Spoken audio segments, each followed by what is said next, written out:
Mas André, o que acontece se eu usar cabo de 6 mm² para ligar um chuveiro de 7.500 watts? Quando falamos sobre dimensionamento elétrico, alguns profissionais acham que consiste apenas em pegar a potência do equipamento e dividir pela sua tensão. E aí, com o resultado dessa corrente encontrada, ele vai lá e confere, consulta as famosas tabelinhas de bolso para descobrir qual é o cabo adequado para aquela situação. André, mas isso está errado? Não, porém também não está totalmente certo. Um correto dimensionamento elétrico é muito mais do que apenas dividir a potência pela tensão e descobrir a corrente. Existem alguns fatores a mais que nós devemos levar em consideração para garantir que o circuito foi dimensionado 100% seguro. E é isso que eu vou mostrar agora e o melhor, na prática também, fazendo conta. Afinal, qual que é o cabo correto para se usar em um chuveiro de 7.500 watts? Primeiro passo, nós precisamos saber qual a corrente que esse chuveiro irá consumir, beleza? Em média, um chuveiro de 7.500 watts vai ser ligado em 220 volts, já que o máximo de potência encontrada para chuveiro 127 volts é de 5.500 watts. Isso aí já vem de fábrica, tá pessoal? Então, para ter um chuveiro de 7.500 watts, só em 220 volts, já fica essa regra aí, tá? Só que aí a gente já sabe então a potência, 7.500 watts, e também sabemos a tensão da rede, que vai ser 220 volts. Agora vamos consultar a tabela da lei de Ohm, porque nós queremos saber a corrente. E como temos potência e tensão, basta substituir aí o P e o V na fórmula. Então temos 7.500 watts dividido por 220 volts, que nos dá uma corrente de 34 amperes. Achado então a corrente, aí a gente vai para o segundo passo, porque não pode parar por aí. Nós vamos lá na tabela 36 da NBR 5410 para conferir qual a bitola do cabo que aguenta essa corrente. Essa tabela é para cabos isolados em PVC e vamos seguir a coluna do método de instalação B1 referente a cabos embutidos na alvenaria, tá? Como podemos ver, no método de instalação B1, com dois condutores carregados, afinal é 220 volts, podendo ser fase-fase ou fase neutro, o cabo recomendado para ser usado, que suporta os 34 amperes que a gente já achou no primeiro passo, é o cabo de 6 mm², já que o cabo de 4 mm² suporta até 32 amperes. Pronto, André, então tá certo aí, um cabo 6 mm aguenta um chuveiro de 7.500 watts. Calma que não é bem assim não, porque a gente tem que fazer algumas contas para confirmar mesmo, ó. Porque anota isso, é sempre melhor conferir do que apenas confiar, tá? Até agora nós vimos apenas dois pontos que devemos ter atenção para a escolha correta do cabo, a corrente do circuito e o tipo de isolação do cabo. Mas não é apenas esses pontos que devemos levar em consideração. Existem ainda mais outras duas situações que são deixadas de lado.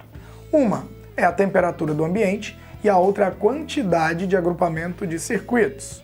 Olha só, um erro comum é achar que a temperatura ambiente é a temperatura da cidade, do local onde vai ser feita a instalação. Não é isso. A temperatura de referência do ambiente, na norma, é de 30 graus. E aí a gente encontra isso nas tabelas da norma e isso se refere à temperatura do ambiente onde a instalação está sendo feita, conforme a gente pode ver aí no item 62531. Tá? Esse fator de correção de temperatura, conhecido também como FCT, ele é mais utilizado para indústrias e comércios, onde a temperatura ela costuma ser mais alta, por exemplo, em padarias, ou mais baixa, por exemplo, em frigoríficos. Para residências, esse fator será unitário, mas se você tiver de utilizar esse fator, basta você consultar a tabela 40 da NBR 5410. Lá tem os diversos valores que devemos adotar quando a temperatura for diferente de 30 graus. Se o chuveiro for instalado, por exemplo, em uma padaria, a 40 graus, por exemplo, a gente precisa multiplicar a corrente que a gente encontrou lá na tabela pelo fator 0,87 para fazer essa correção. Ou seja, o cabo ele perde um pouco da capacidade da condução de corrente devido ao aumento da temperatura no ambiente. Esquentou o ambiente, o cabo também tende a conduzir menos, tá? Agora vamos falar do outro fator, que é o fator de agrupamento, ou conhecido também como FCA. Toda vez que tivermos em um eletroduto mais de um circuito, devemos aplicar esse fator. Pô, André, mas hoje em dia a gente coloca o circuito do chuveiro sozinho, lá em um eletroduto exclusivo, saindo do quadro de distribuição lá para o chuveiro.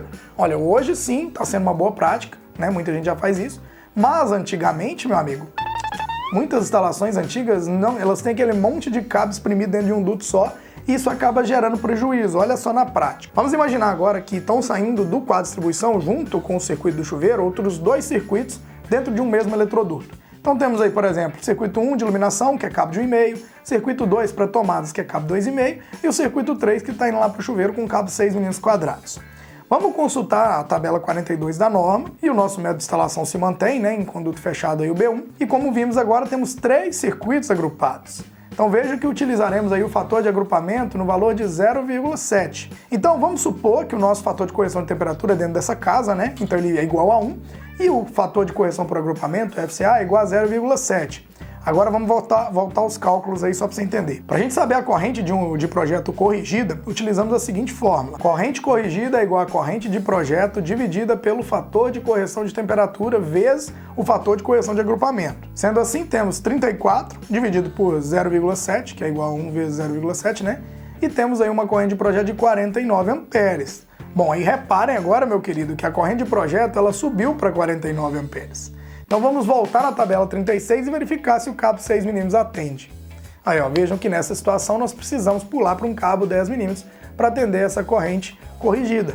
Entenderam então o motivo de eu usar e recomendar que seja instalado um duto exclusivo para o chuveiro? Isso não só para o chuveiro. Grandes cargas, maiores cargas que têm maior potência, deixam um duto exclusivo se possível, tá? Apenas por agrupar outros circuitos junto ao circuito de chuveiro nos obrigou a majorar, né, aumentar os nossos cabos aí. E definitivamente essa não é a melhor solução. Então você vê que tem casos e casos. Tem que sim seguir o passo a passo e confirmar, ó, isso aqui vai ter. Preciso levar em consideração o fator de agrupamento, o fator de temperatura, também de correção de temperatura. Tem que analisar tudo isso, tá? E aí vocês perceberam que às vezes também a resposta não é tão simples, né? E olha que eu nem, para estender essa aula, eu nem ainda abordei aqui sobre queda de tensão, que eu começo a considerar a partir dos 30 metros, mas é sempre bom fazer o cálculo e dar uma avaliada, tá? E também nem falei sobre taxa de ocupação de eletroduto, que, mais uma vez, é uma coisa que afeta muito também, tá? Então, anota esse passo a passo para um dimensionamento blindado. Ó, primeiro, descobrir a corrente do equipamento, né? Potência, tensão. Potência dividida pela tensão. Segundo, aplicar o fator de correção por temperatura. Terceiro, aplicar o fator de correção por agrupamento, se houver. Quarto, aplicar a taxa de ocupação do eletroduto, se houver. E quinto, aplicar a queda de tensão, caso o circuito seja mais longo, tá? Além também do sexto, consultar na tabela qual que é o melhor cabo. Aí depois de você ter feito, aplicado os fatores todos aí de correção, aí você dá uma conferida, tá? E venha fazer parte da nossa turma de eletricistas profissionais aqui da Engerral. Aqui embaixo, ó, tem um quadradinho branco. Clique nele e saiba mais sobre o curso, conteúdo programático, modelo de certificado e ó, o preço que cabe no seu bolso. Um forte abraço a todos aí, ó. Valeu, filé todo!